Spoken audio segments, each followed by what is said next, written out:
welcome to Viewpoints. I'm Max Guerin, and with me today is Miss Jeanie Moore. She is the Acting Director of Private Sector and FEMA External Affairs. Welcome, Jeanie. Thanks. She's also the winner of the CHDS Outstanding Thesis Award for Cohort 1205 and 1206. Congratulations. Thank you. The title of your thesis, Da Vinci's Children Take Flight. It's about unmanned aerial systems in the national airspace. Can you tell us more what it's about? Sure. So about a year and a half ago, I saw just the smallest little blurb that the FAA would have to open up national airspace to unmanned aircraft, which most people know as drones. And I'm not in the FAA, but I thought, wow, that must be important, especially since the deadline is 2015, and that was very, very quick. So being in the Homeland Security environment, I thought there must be huge implications for this. And as a citizen, I was very interested in what that would mean to me too. And I thought, there's probably a lot of economic issues that are going to come up, political, stakeholder engagement issues, and privacy. That was one of the key things that came through. So all those questions were going around, and I just thought that this was we're right on the verge of this just huge change in how we do everything from agriculture to monitoring pipelines to delivering packages. Great, very interesting. You told us a little bit about why you chose the topic.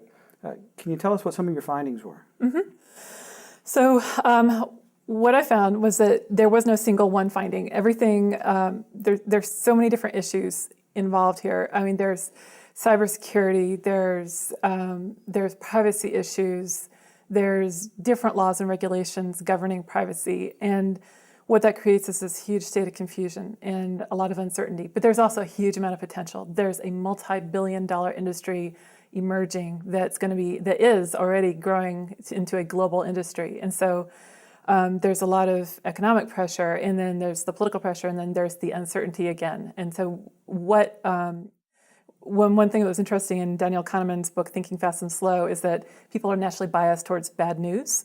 So we're faced with this huge potential for all these great things, but then as with a lot of creative, new, innovative ideas, things may have mishaps along the way as they're being developed. And so are we going to give priority to the bad things that happen along the way, or are we going to look at things in a more holistic manner and try to consciously set ourselves on a path that's going to take us to sort of an optimal outcome? And I think we are right now at a very precious window of opportunity to really create the policies that are going to guide us for the future.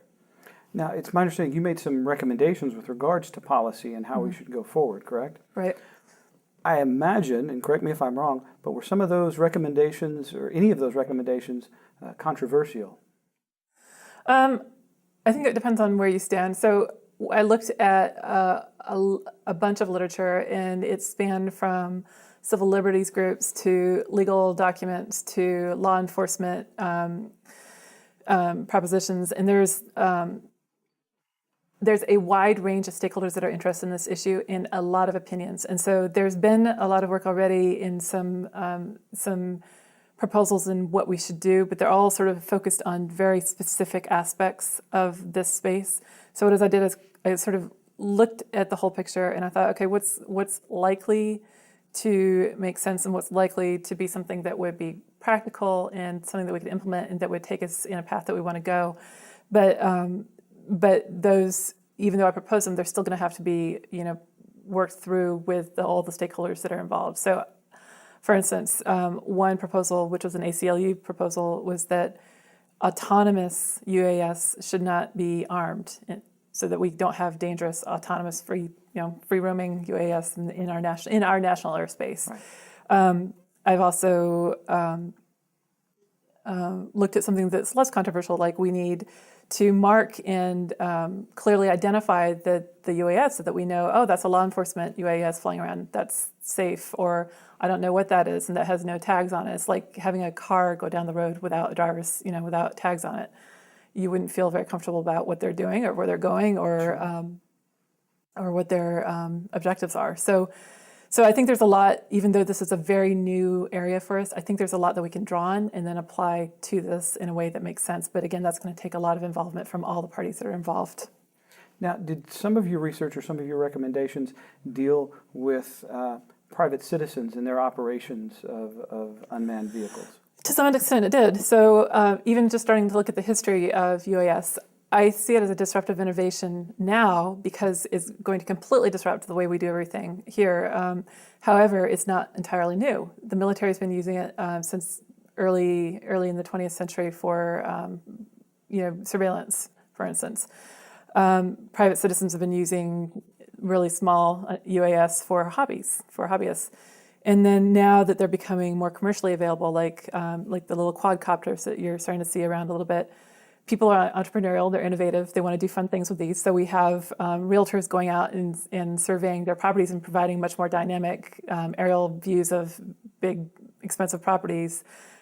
We have the modern barnstormers. There's a team black sheep that goes around and they look at iconic landmarks, the Golden Gate Bridge, but they look at it in this really up-close bird's eye view that's really interesting, but is not necessarily sanctioned by the FAA. So there's a lot of, we don't have the laws yet in place to really govern all these things. And because it's, it is out there and because we have the deadline coming up where it's going to be more available, we're going to have to start thinking about, do we have the right laws in place? Are our safety issues covered? Are our privacy issues covered? Because they're basically platforms. They're basically flying platforms. You can attach equipment to it, and that could be sensor equipment.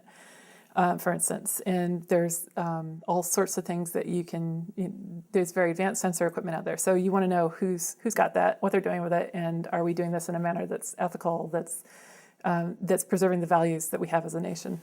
And that's also promoting our economy at the same time. So there's a real balance. Very interesting. I imagine that there were some things that you weren't able to get into. Can you tell us briefly, what was something that through your research you found that if you had additional time or were able to go back and do some more, that you would have pursued? So I think it would be very interesting. There's so many other emerging technologies right now that are coming out, and I think that the way they converge with UAS and with the fact that you can take a flying system and because it doesn't have to carry a human on it, that it can be in a variety of shapes and for a variety of uses. I think that the way these things converge is going to be very interesting. And I think that there's issues like cybersecurity, which I touched on very, very briefly because it was a key issue. I think that could be explored in much more depth. I think an entire book could probably be written just on that one aspect of integrating UAS into national airspace. There's a number of other issues, and again, because this is an emerging issue, and because it's so new, and we really don't know what's going to happen yet until we get everything in place. I think there's just endless opportunity right now for more research in this area, and it's just very interesting. That's great. Well, allow me again to offer congratulations on being the outstanding thesis winner for cohort 1205 and 1206. Thank you. That's all the time we have. Thank you for joining us on Viewpoints. Thanks.